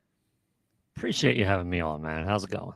It's going great, and maybe it's because I decided to go to SummerSlam. At least I'm not going tomorrow night. I'm only going tonight to tonight's show. A lot cheaper than tomorrow night's show. Fun fact, like almost like $40 cheaper, the cheapest ticket.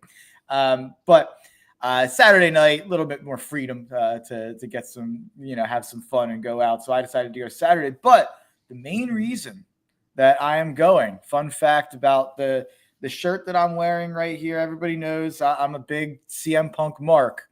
I have never seen CM Punk wrestle live in person. So this is a first for me. Yeah, I didn't go to a show from 2006 to 2015. So I went to shows like 04, 06 when I was a kid, kind of stopped going. I don't know, we didn't go to any shows. And then I didn't go again until I was in college and went to the 2015 Rumble. So a long period, pretty much the whole Punk run of his WWE tenure. So never got to see him live in person. So got to see, he was at Mania in Philly when we were there. Didn't wrestle, cost Drew the belt. So he was a part of that. Got to hear his music live, but decided to plunk that. CM Punk is drawing this man to the house. Like if we're talking about who draws and what's actually a draw, I'm being drawn to drive to MetLife. But the question I want to ask you guys, because I've seen my algorithm, I don't know if you guys know this, I get like these CM Punk tweets and fan videos and like edits and fan cams. Like it's actually sickening how much CM Punk stuff is like on my For You page. But some of the Punk fans out there are calling him Mr. SummerSlam. I guess WWE put out a list where he had a couple matches in the top whatever, and I think his Brock match might have been ranked like second or third on their list, and so people were saying maybe he's Mr. SummerSlam. When I say, obviously everybody knows Shawn Michaels, Mr. WrestleMania. When I say Mr. SummerSlam to you, Nick Piccone, who comes to your mind? Who is Mr. SummerSlam? Bret the Hitman Hart. Plus, he's my favorite, right? So, or one of my favorites, Randy Savage being the other. But SummerSlam 92, 94, the steel cage with Owen Hart. 97, he won the WWF title in New Jersey. It's like, I love 97. So I'm a Bret Hart mark through and through. Roy, anyone else come to mind for you, or are you a Hitman guy there too? Yeah, no, Mr. SummerSlam is probably Brett. I can't think of anybody else. You were talking about 92. I think that was number one on that WWE list of best SummerSlam matches of all time. I mean, that's pretty undeniable. So yeah, I think it has to be Brett. I'm not sure. Who's number 91? 91 was a great match against Mr. Perfect. I think there's a couple. 91 was a great match with Perfect. I agree with that. There's a couple, I think, other people who have an argument. I think Brock, if you look at some of the SummerSlam matches Brock had, 02 with The Rock, where he kind of arrives onto the scene, had a great match with, was it 03 with Angle? Yeah, 03 with Angle at SummerSlam. Comes back, has a great match with, I wouldn't call it a great match maybe, but what happened with Cena was certainly a memorable moment. That was one of my favorite nights of like modern wrestling. I thought that was so cool and so different at the time. Amazing match with Punk the year before that, and I think I'm forgetting some. In Taker, he had the Taker SummerSlam match. He might have even had. Did he have a Roman SummerSlam match? Was that where he caught the mic? He caught the mic. That was SummerSlam, right? Yeah. Yeah, I think so. Yeah, Roman caught the mic. Yeah. Gust open Randy Orton one year. I was there. Kind of like, oh my God. I was at that. I'll never forget. I had this guy. I was sitting up high at that SummerSlam at Barclays, and I had this guy behind me, and no shade. We're all nerds watching this stuff, but there was this guy behind me in a Roman Reigns vest with like the big dog like arm things, and he was like, "Come on, Brock, you're taking it too far." He was like getting worked up in the last section, like about to rush the ring, and I just remember being like, "Oh my God, it's hilarious." And I guess Chris Jericho got worked up the same way behind the scenes and tried to attack Brock, and they got in a fight. But that's a story for another day. But Brock was mentioned. I saw Seth Rollins. People have thrown out there. Cena. People have thrown out there. Punk. I do think Punk has to be in the argument too. Had a great moment with Jeff Hardy cashing in there. Had the ladder match with Jeff Hardy the next year. Had the great match with Brock that we already mentioned. Had the moment with Cena. The better match was a month before, but still had the SummerSlam main event with Cena. And last year had a great match with Drew in his first match back in 10 years from WWE. So I think Punk is in the conversation, but I agree with you guys. It is Bret the Hitman Hart. So all that to say, yeah, Bret Hart's pretty good. But let's talk about this here. Let's talk about this version of WrestleMania. So it's the first time that we get a 2-night SummerSlam here. And actually, real quick, Sean Brace texted me to remind me, and he's right. I will just say, Tick Pick is what brought me to the SummerSlam Saturday night spectacular in MetLife tonight, because I was on the border. Like, I didn't want to spend, $150 or, something like that. I didn't want to go out there and empty the wallet for one night at SummerSlam. But TickPick was 15. I went through all the all the different ticket sites.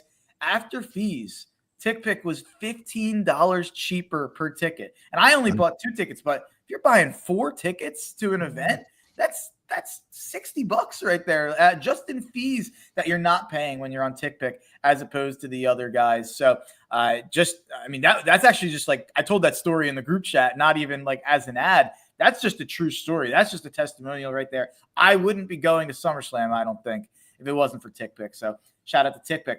But talking about tonight, I'll lead off with this. Nick texted me that he's not very excited about this SummerSlam, and I totally get why. I've been pretty critical of the product lately. Maybe it's because I'm going. I've jazzed myself up a little bit about this contract, I just got distracted by the Luka Doncic contract that just dropped, 3 years, $165 million. By the way, that's why I said contract, but I got distracted. I'm excited for this SummerSlam weekend. I've talked myself up. I've jazzed myself up. Have you gotten there yet, Nick? We're on the morning of. Have you gotten a little bit more excited? I'm closer, and I think if I was going, I would feel the same way you do, because it's just a different atmosphere. Now, people say MetLife Stadium's not a great stadium, but I've been in there. I was there at WrestleMania 29. I had a good time. I think it's a nice stadium. It reminded me of the Vet a little bit because there's really no openings. And honestly, that was the last time I was there. So I don't know if there's been renovations since, but I enjoyed when I went there. Just the feel of it. Obviously, it was a WrestleMania, but this SummerSlam with 2 nights. WWE has a propensity to over-deliver sometimes when the build's not great. So I've always, for a few weeks now, I feel like there's a way they can grab people back because, it's been kind of a lull. 2024 was their hottest year in what feels like decades, but for a long time. And it's really hard to live up to that. And they've shown why, this year. So I feel like, there's a couple things they could do. There's one thing, a major thing they could do that I might talk about tonight to get me back like 100%. Like I think I'm maybe like 70% right now. So, but it's tough to consider that when Roman Reigns is on the card tonight, something that might eclipse that. But I'm hopeful that tonight might over-deliver in a way. Roy, where are you at in terms of your excitement for SummerSlam? And do you think the 2-night SummerSlam is a good move, or should we leave that for WrestleMania? I think 2 nights should probably be reserved for WrestleMania. I think WrestleMania, it's like that. That's the Super Bowl weekend, right? That's the kind of the thing. The ending crescendo of the WWE season. So I think it should be a 2-night thing for that. Just for WrestleMania, because this card's okay. I mean, tonight's fine. I mean, tonight has a couple matches that are interesting, but I don't think this is this 12 match card over these 2 nights is a really deep card. Whereas we saw the WrestleMania card was a little bit better, and that proposed WrestleMania card on Unreal was fantastic. So I think they stretched themselves a bit thin. They stretched themselves a bit thin in this SummerSlam card. But to Nick's point, there have been times, this year, where I've kind of expected or didn't expect much from these PLEs, and they've kind of over-delivered quite a bit. Like Elimination Chamber was fabulous. Like, they've had some really good PLEs, at points this year. So Evolution was fantastic. So I'm hoping tonight it's going to be a good night. I think tomorrow's going to be really good. Like, I'm not really concerned about tomorrow. I just don't know if they have, 3.5 hours of really compelling stories to tell tonight. Yeah, I think they divided the card well. I feel like they divided the card pretty well. Like, because I think the biggest match of the weekend's Cody Cena. And sure. I guess the next conversation is, do you guys think Punk and Gunther should be main eventing tonight? Well, I'm sorry, Nick. I think it's going to main event because I think something, and I think Nick's going to allude to it. I think something's going to happen at the match. So I will let Nick tell you. Yeah. It's tough. Like, I would think Roman would have to open, right? Because or maybe be like the middle match, because I love the middle main event, quote unquote. Like, they've had world title matches in the middle, and I know it was decades ago, but there's a lineup conducive to like a match card lineup where you can let the world title be the middle match and not you don't have to call it the main event, but you could be like, oh, our main event. And I know it's different now, and wrestling fandom's a lot different now because you're going to get criticized no matter what.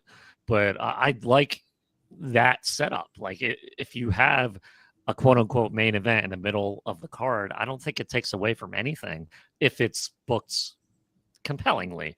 So if you have Roman, if you have Punk and Gunther main event, if you've listened to the Straight Shooters the last few weeks, I'm still not convinced that Seth Rollins is injured enough to not compete.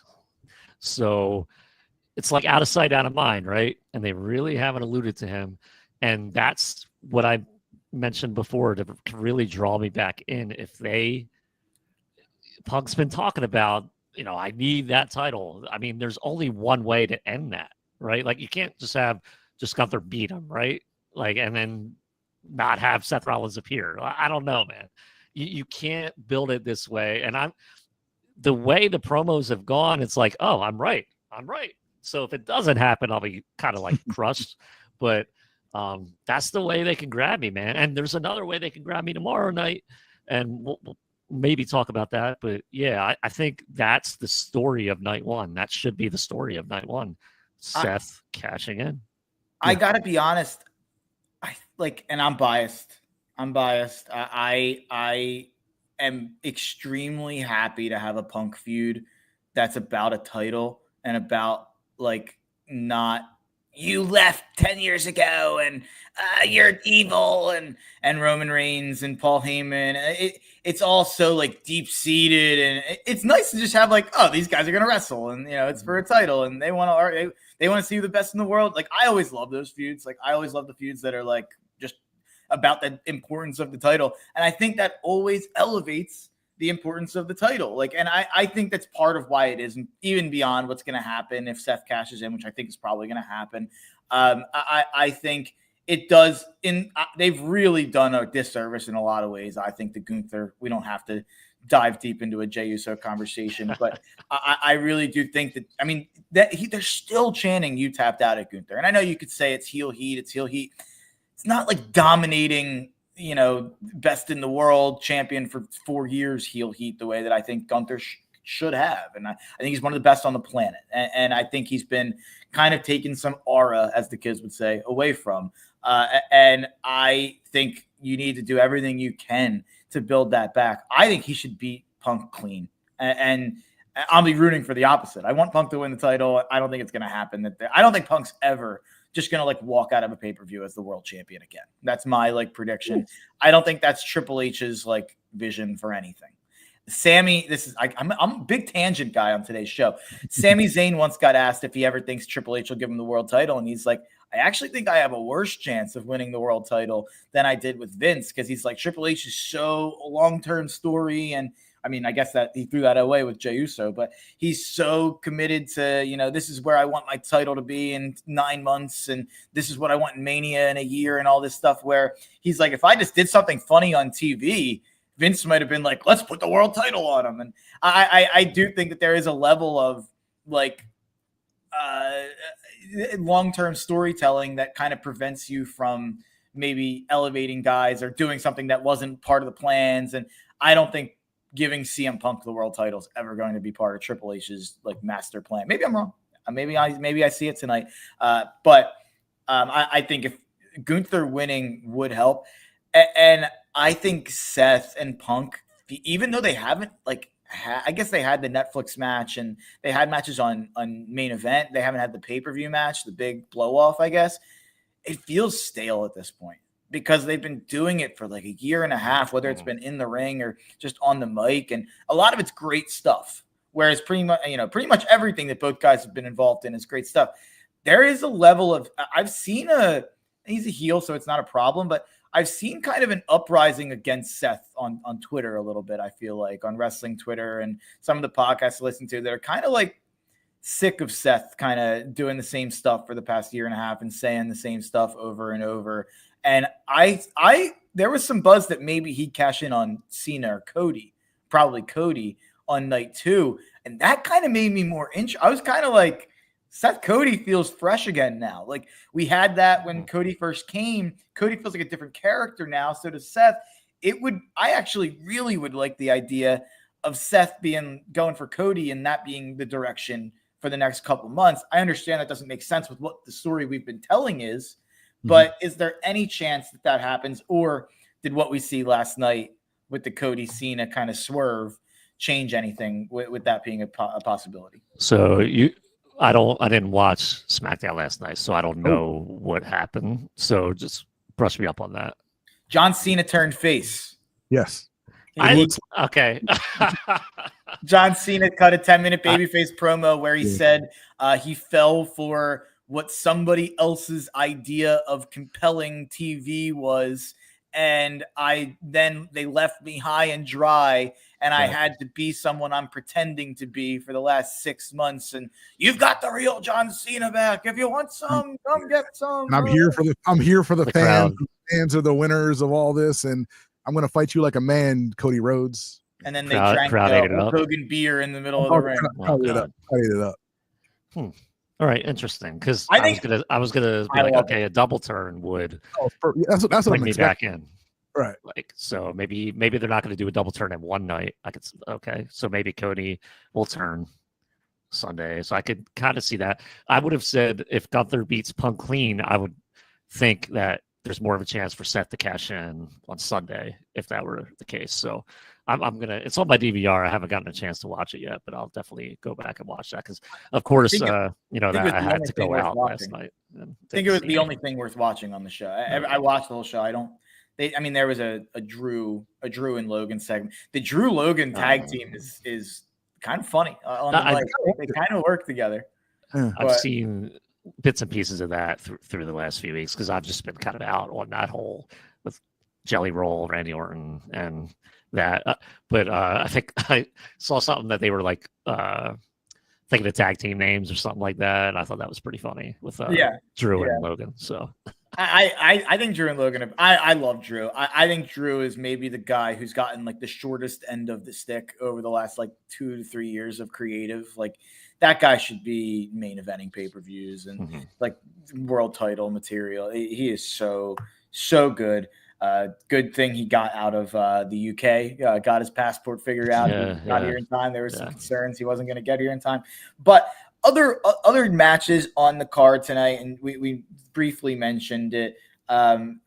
We talked about Gunther Punk and where we think that's going to go. The match I thought was going to main event was Roman and Jay against Braun and Bronson. I was pretty positive that was going to be the main event, and then they said Punk and Gunther were main eventing. I actually feel my take always. I hate main event tag matches. Hate tag matches for nothing between 4 non-tag guys who are main eventers.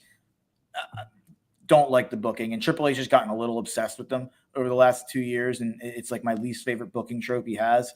But the Roman save that night was one of the loudest pops you'll hear in modern wrestling. That he is a fully over, full-on babyface. If he's around enough, I think he has to immediately get leveled up into the main event title picture after this. I don't know which side that's on or how that happens. Maybe if we say, let's say Punk wins the belt. I don't think it's going to happen.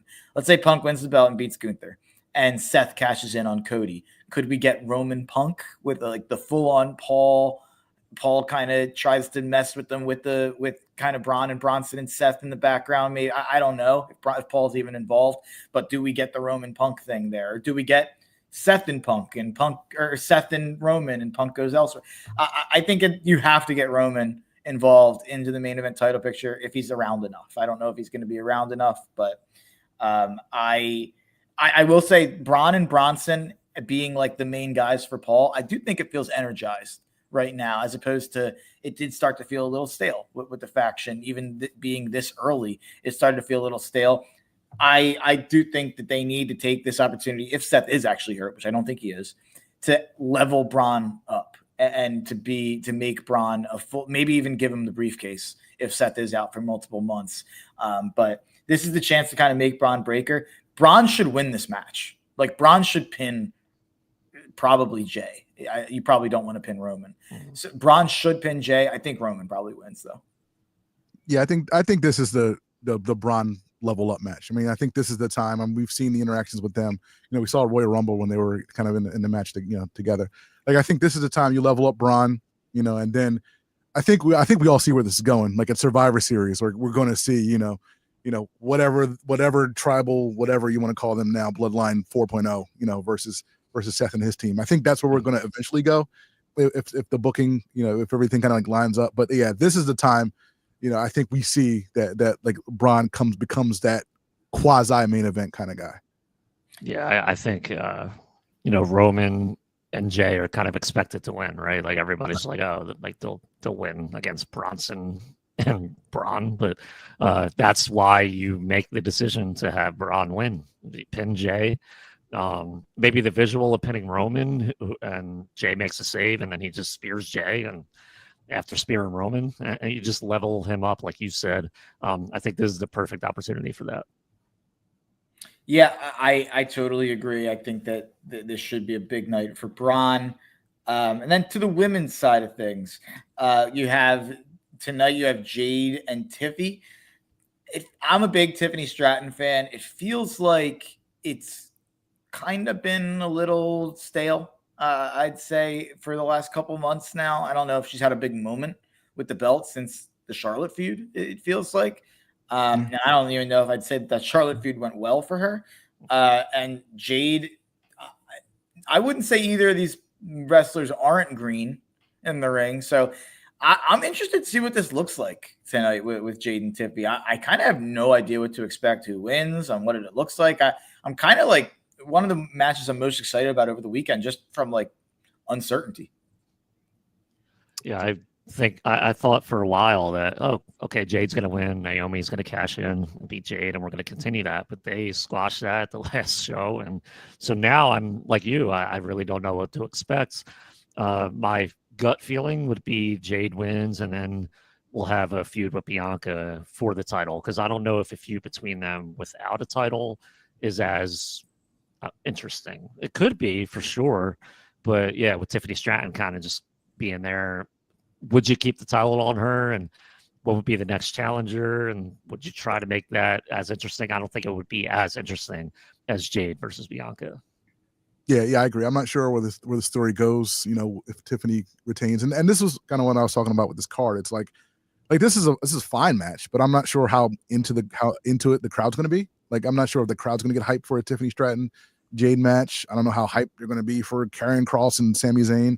I don't know if they're going to get much reaction to that women's tag team match. So that's why I'm like a little bit down on tonight's card. But again, they've over-delivered in the past. So maybe one of these matches kind of convinces me that there's something there that I don't see. Yeah, I think that does it pretty. You have the women's tag, which I think that'll be fun. I was happy to see Charlotte at Evolution. Like, the crowd really turned on her.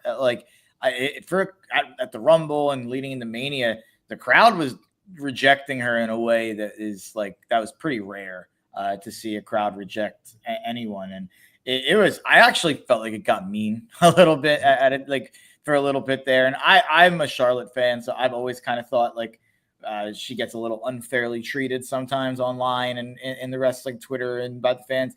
I think she's the greatest women's wrestler of all time. I still think that. I think people were sick of seeing her just inserted into the main event with like no story really around it, which I get. I don't really think that's about her. I think it's about the booking. But I think people have responded to her leveling down and kind of being in the mid card for a little bit. She was getting the biggest reaction like on the show at Evolution in that like 8-women tag. And I think that probably continues tonight with Alexa. It seems like the Charlotte Alexa thing is very over. Yeah, I mean, you're out a year and a half practically, and you come back and win the Rumble, and it's just like, I don't care who you are. I'm not sure that's going to work for like 95% of wrestlers. If they like, there's nobody that popular that could just miss that much time, come back, win a Rumble, and be like in the main event of WrestleMania. I mean, like off the top of my head, like Cody came back and won, and people didn't turn on him as much, but that's because they were ready for Roman to just lose the title. They're like, okay, finally, Cody's going to beat Roman. Charlotte didn't really have that avenue to be like, people were tired of a women's champion and they wanted, okay, Charlotte at least will beat her, so we'll get behind her.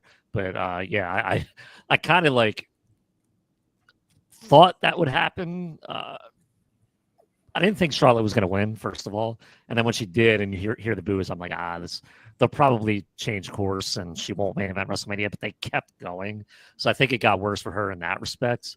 And then you could see, like, on the mic, she was just kind of like not sure what to do for a little bit. And then the Players Tribune article, you could tell, like, oh, this is real, like it wasn't just an act. Because I thought she was leaning into it a little bit, like, oh, okay, like she played a heel, but no, she was really affected. So I think this is definitely going to help her in the long run. It's been some of the better women's storylines that we've had recently. So with Alexa, so looking forward to seeing how that plays out. Yeah, and just to that general point, I mean, like, they've had some, I think we can all agree, some rough booking these last couple of months, but like this weekend, they have a chance to kind of course correct quite a bit, like with the Charlotte thing, possibly with the John Cena thing. I mean, like, yeah, like last couple of months have been kind of rough, but I mean, like at the end of Sunday, like we could be on a pretty good track heading into Survivor Series if they play it right. And then on Sunday here, we have a match that I feel like I've been in and out of just like seeing I saw the 6-man tag they had on Raw, but AJ and Dom are having a match. I feel like maybe I'm off. I feel like this has not been built up well. Like, I feel like there hasn't been like a ton of TV time devoted to this. And in general, since Dom had his big moment winning the title at WrestleMania and had the off-script moment, I saw people tweeting about this a couple of weeks ago, had the moment where he decided to run back to the ring, which was not kind of scripted there, ran back to the ring and celebrated more and went crazy because it was his moment and the crowd was going insane. And there were some rumors that he had some heat backstage for that. Since then, he's been very much a valet, it feels like, for the Liv and Roxanne situation. And he's the Intercontinental Champion and has been for 4+ months now. And it feels like for most of it, he's barely defending it. So I think AJ Styles has, people are not going to like this take, I think he's become one of the least interesting wrestlers on the planet over the last couple of years to me. Great worker. I get it. I haven't been invested in a feud he's been involved in a really long time. So I kind of disappointing to me that it's him. It'll be a great match, but if he takes the belt off Dom, and that just means like we're cooling Dom off after he had that big moment at Mania and you've done nothing with him since, that'll be annoying to me. Yeah, the way you feel about AJ is how I felt about Randy Orton for the longest time. I was just like, nothing he does. Like for years, I was like, why are people reacting to him to this way? And I think it was until the Matt Riddle story where I was like, okay, Randy Orton's showing he's got like that personality. I guess they just weren't letting him use it on screen because these certain characters he had were supposed to be like slow and prodding and stuff like that. It's like, that's not interesting to me on TV. So, but now I'm like a Randy Orton fan. So AJ is kind of in the same boat where like, yeah, they saw him like praying backstage, like off screen or something like that after Dom had talking to Adam Pearce or Nick Aldis or whatever. It's just like, what is he doing? Like, should he just be going to TNA and wrestling there for a little bit, come back at least, like, he'll get a pop at the Rumble or something. But yeah, I mean, I'm not sure if he beats Dom, if that's better than Dom just holding on to the title, not wrestling that much. I don't know if he had a legit injury, but like if he did have like a little injury that didn't let him wrestle for a little bit, maybe they leaned into it for a little bit longer so they can get the SummerSlam for him and AJ to have a match.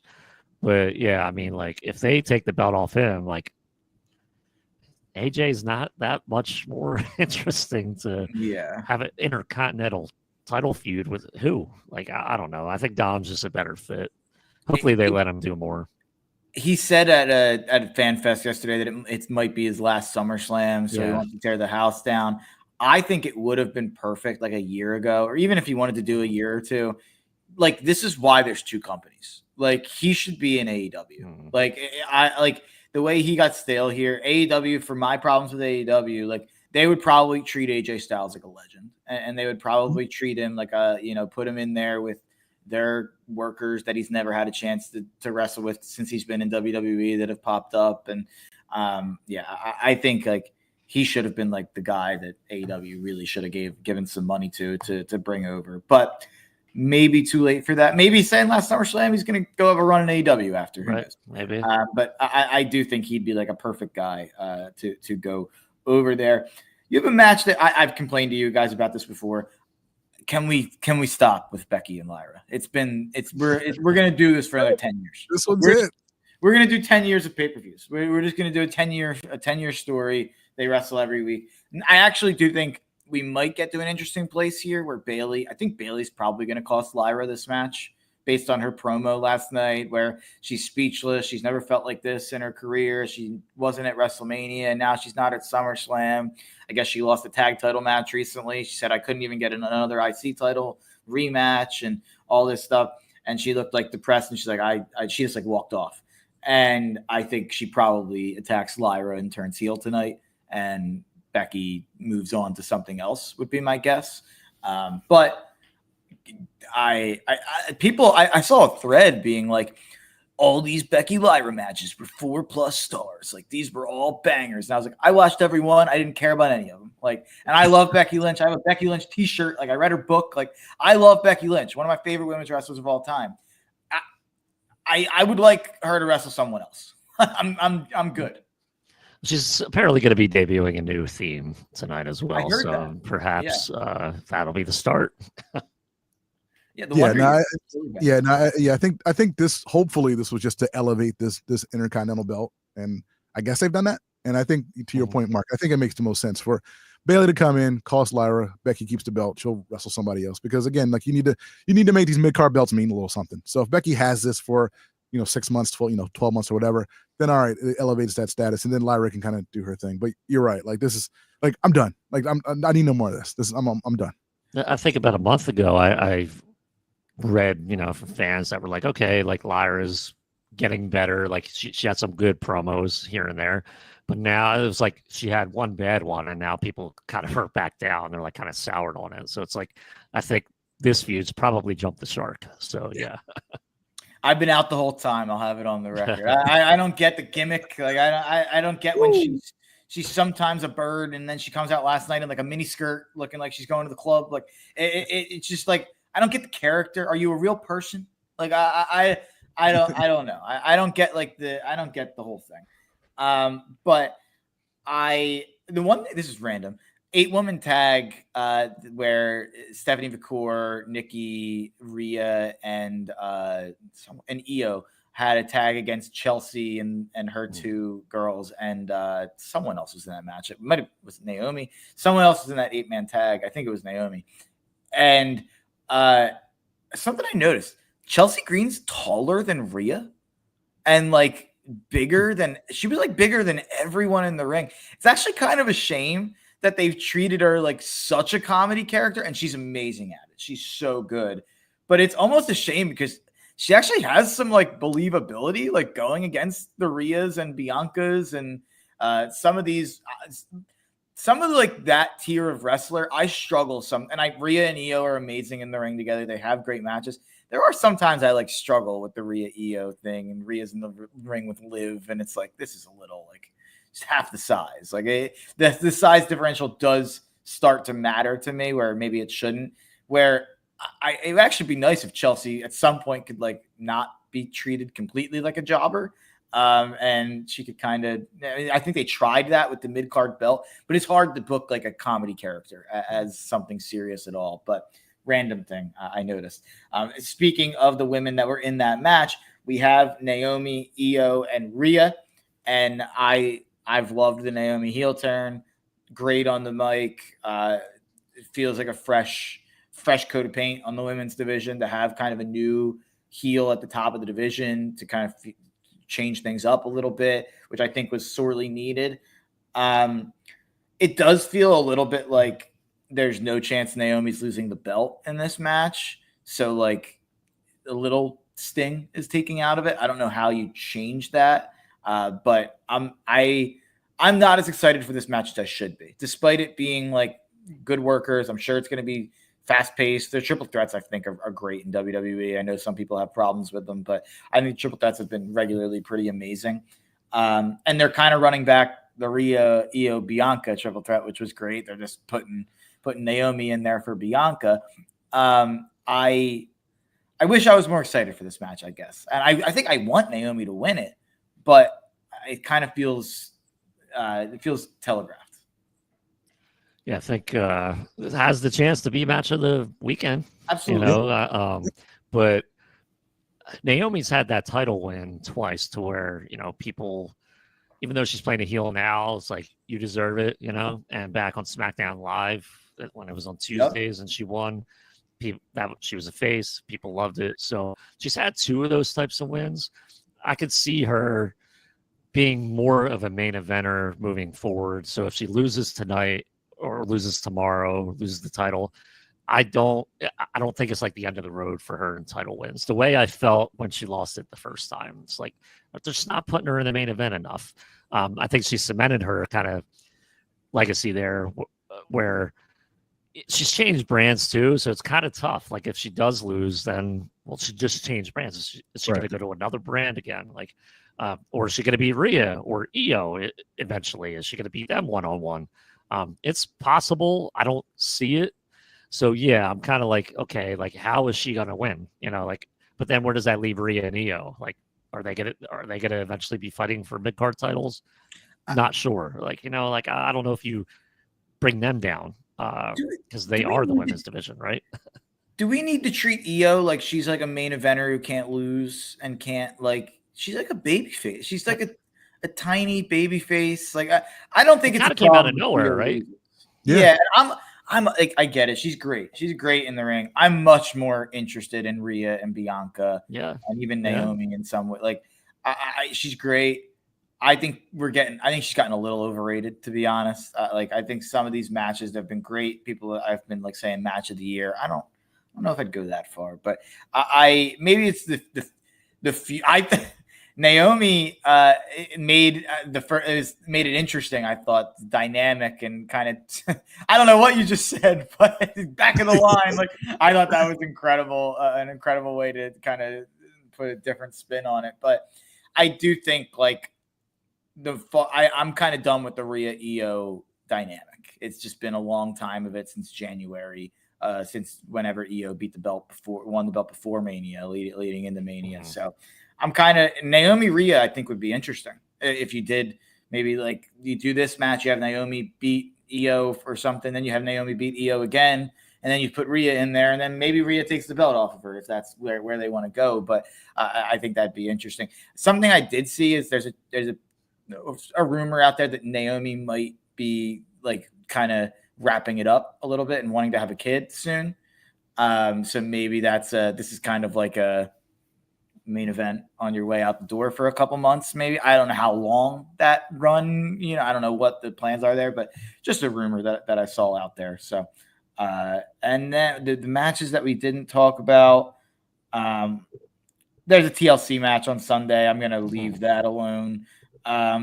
Jacob and Solo in a cage match. I appreciate that they've done so much to build this up, but this should be Solo squash, right? Should be. Yeah, you would think. It really, really should be, I think. But and then last match, of course, biggest match, Cody and Cena. And we talked about the babyface turn earlier. My take, no matter what, last night made this weekend and this match 10x more interesting. Because now was it fake? Is he going to be a heel again now and swerve the swerve and then come back out? And you people are so stupid. I was faking being my fake self. I whatever, but there's you could go with that angle. They rehired Vince Russo. He could be earnest and be a babyface, and then Cody turns heel, and Cody's the Homelander Cody, and he's the heel champion that I think he'd be amazing at. And maybe there's a chance they do Hogan Warrior, and it's just babyface, and Cena raises Cody's hand at the end, and that was what this all was getting to, maybe. And maybe that was the plan all along. Who knows? Or Seth cashes in, and Seth takes us in another direction.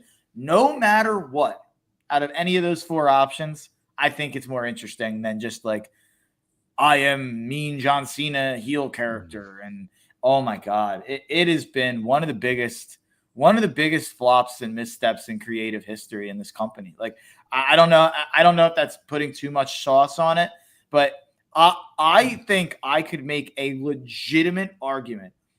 This Cena heel turn has been more harmful to business than the Stone Cold 01 heel turn. I think if you look at the drop-offs, I think I could make some big arguments that it's been worse. Drop-offs in what? What do you mean specifically? The right away drop-off of interest, I think. Okay. I think people crap on the Invasion now. And if you go back and look, the Invasion's like one of the highest selling like Big Four pay-per-views of all time. Like that Survivor Series 01 show, even after the Invasion was a catastrophe, did bonkers numbers for a Survivor Series. Like it feels like we're on a little bit of the downturn of a cyclical moment here. Maybe that's wrong. Maybe that swings right back. And I think we probably felt like that before Cody came back or before WrestleMania 39. And there's been moments where it swung right back. I think everything that happened in the WWE Unreal episodes, and I've only watched 2 of them. I'm still a couple behind. But that Monday to April, I think really did a lot of damage to Gunther. It did damage to that title. It did damage to Cody and Cena in some ways. I think it did damage to the women's division. I really do think that WrestleMania match should have been Rhea Bianca, and that should have been these 2 young superstar faces of the company. By the way, where's Bianca Belair? Like, she's hurt. Oh, she's hurt. I did not know that. Finger injury or a thumb injury or something like that. I didn't know that. I just felt like she was like being fake, but they're not even appearing though. It's like, well, she's not doing promos. Like, I mean, in fairness to me, it feels like we'll just go weeks without her. Even like when she was in the tag team situation with Jade and Naomi, like it used to feel like she was Jane Cena and she was treated at the top of the card and she was Rhea, like at the same level as Rhea. And I don't think it's anything of Bianca's doing that she's not there still. Whatever. I don't want to dive too deep into it, but there's a lot of things that went wrong, I think, planning that Mania card. And I think it shows how important Mania is to tie together a year and to set up a year going forward after it. And I think they really made some creative decisions that have hurt business. Maybe that's why they're going back to Vegas next year for a redo. But I guess one last question for you guys. WWE Unreal. I don't know how much you guys have watched of it. I think we've all seen a million clips online of it if we haven't watched all the episodes of it. Roy, I'll go to you first. What are your kind of just thoughts about it? Like breaking kayfabe, or is it too behind the scenes for you? Or are you like me where it's like, this is right up my alley? So I'm so torn on this because I love it because again, like you see stuff that you've never seen, before. I think it is a little too much of the sauce. I don't know, like the scene where they're breaking down the ending of Elimination Chamber where CM Punk's there with everybody. It's like at the end, like Cena's gonna grab you. Like I think that's a little too much of the sauce. I know the sausage gets made a certain way. I don't know if I need to see that much of the sausage. Like the writer's room, that stuff's fine. Anything more than that, I think it's a little too much for the casual fan. Interesting. I hadn't thought about, I guess, the difference between the writer room and that. That's interesting. Nick, what's your kind of take on it? I have not watched it yet, but I will. Okay. And Vaughn and I will be diving into that show on an upcoming episode of the Straight Shooters. So I think in terms of, I think Tough Enough really made me not care anymore about kayfabe in a way. So I haven't thought about it in that way in over 20 years. I think the first year Tough Enough was 2000 maybe. And but that's different, right? That's just about a talent, how to become a talent, how to train and everything, and how to take bumps and stuff. So for me, that was kind of like, oh, okay, they're just leaning into it. When you go into the writer's room, I don't know if it's different, but it's one of those things where when you fantasy book, and we fantasy book all the time, right? And it's kind of interesting to see if there's a writer on the writing team that has the same idea you did, but gets shot down or something like that, or with what about this? Or what about that? And you're like, yeah, okay. So they do have these conversations there. It's not just one person that's like, no, this is how we're going to do it, whatever. I mean, a lot of people come with ideas, and I don't even know if they vote on it, but or just one person be like, well, I like this better, so we're going with that. Like, I haven't seen, I haven't really heard about that in that show, but I think I'd be more interested to watch it just to see how the writing team interacts with each other and the talent. Cody is a grade A liar and went on Bill Simmons' podcast and lied a ton about it and started trying to convince Bill that the Montreal screw job was a work, and just amazing stuff from Cody just to like throw, because it's, so I think he started to be like, this is a little too much of the sauce. So I think he even like kind of started working on a little bit, but he did have an interesting point about WWE Unreal. He's like, how much of the work is a work? He's like, are we working a work here a little bit where it's a hat on a hat?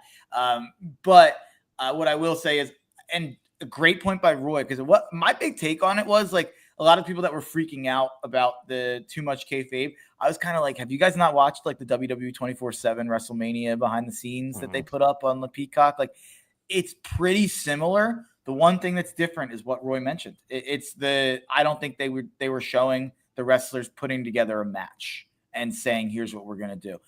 Interesting difference. It's almost a little more Wrestling with Shadows-ish, which I think we're all big fans of. But best documentary ever. Of course. Not just the best wrestling documentary ever. Maybe my favorite documentary ever made. But that's just the hitman in me. But that's going to do it for the show. Thanks to Nick for coming on. Thanks to Roy back in the studio. You can follow Nick on Twitter @_Piccone. You can follow Roy on Twitter @the BS Line. Follow me @Mark Henry Jr. NFL, and follow the Gambler @FoxPHL Gambler on Twitter. SummerSlam Saturday, Tough Cover Country. Let's ride. Our iHeartRadio Music Festival, presented by Capital One, is back in Vegas. T-Mobile Arena. Streaming live only on Hulu. A weekend full of superstar performances. And listen, starting Monday, to win your way there. Get your laundry Vegas ready with Arm & Hammer Power Sheets.